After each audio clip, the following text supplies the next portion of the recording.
As parents, I know you want your student to be able to attend a college that they love and that gets them the future that they want, but do so without student loans and still being able to afford it. And the thing is, these days, of course, college is so expensive and beyond reach, really, for most families to be able to just cut a check. But the good news is that that's not the end of the story. It is absolutely possible for students to be able to graduate without loans, but it does take planning, creativity, and knowing where to look for the right resources. So in this video, I want to walk you through a realistic paradigm shift when it comes to paying for college to help you understand how you can walk your student through this process to a debt-free degree, or at the very least, drastically reduce what you all need to borrow to pay for that degree. And I do want to note, for many of these, the amount that a student can borrow without you co-signing is typically not enough unless you're strategizing. So this isn't just about keeping them out of debt, it's about keeping yourself out of debt as well. Now make sure you hit subscribe because every week we have a new strategy to help your family work towards that debt-free degree. Hey there, my name is Jocelyn Pearson, founder of the Scholarship System, where we help families overwhelmed by the cost of college secure scholarships to help their student graduate debt-free. Now we've helped families secure over $15 million to date, and we are not stopping there. Now just a quick note, this is for U.S. citizens and permanent residents. We are not experts for international students. All right, let's dive in.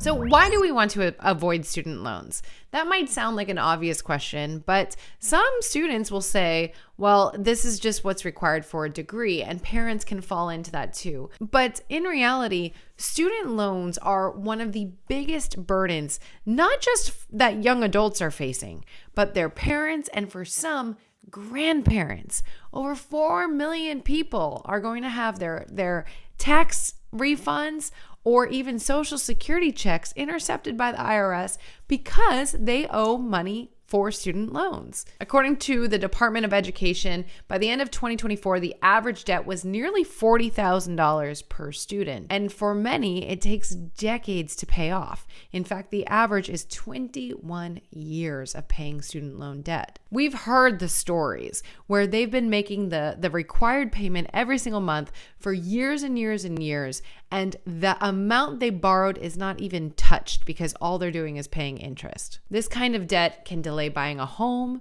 can delay starting a business, can delay starting a family, starting retirement, building a secure future. There are so many things that students can't get to or graduates can't get to because they're too busy digging themselves out of a hole. Now, here's the good news.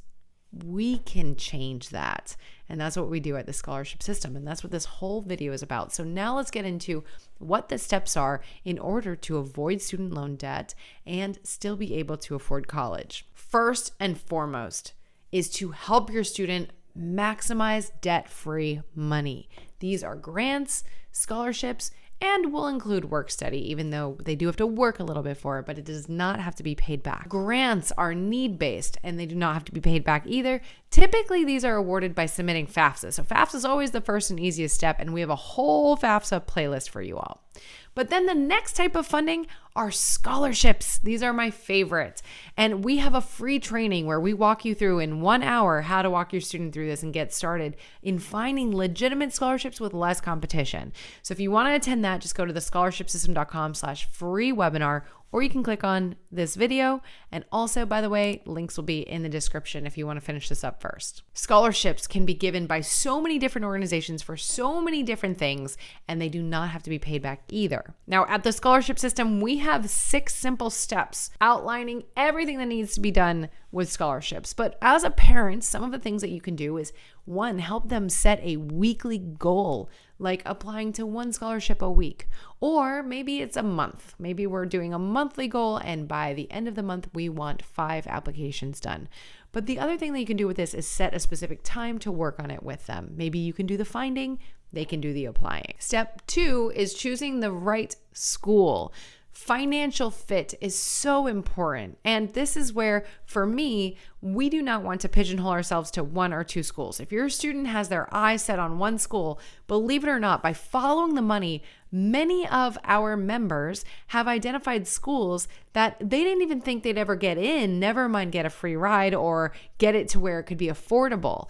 So by opening our minds to the school, your student may uncover a school that they absolutely love and it's a financial fit. This might be considering in-state public schools. It could be community colleges where then they can transfer and credits are pre-approved. It could be colleges with strong financial aid policies, especially if you're a lower income family and you have a low SAI, which is Student Aid Index, the result from FAFSA, and your student applies to a school that guarantees to cover the gap. Inside the scholarship system, we have a whole lesson on how to do this research, which you'll learn more at that free webinar at thescholarshipsystem.com/free webinar. But at first glance, those price tags are scary.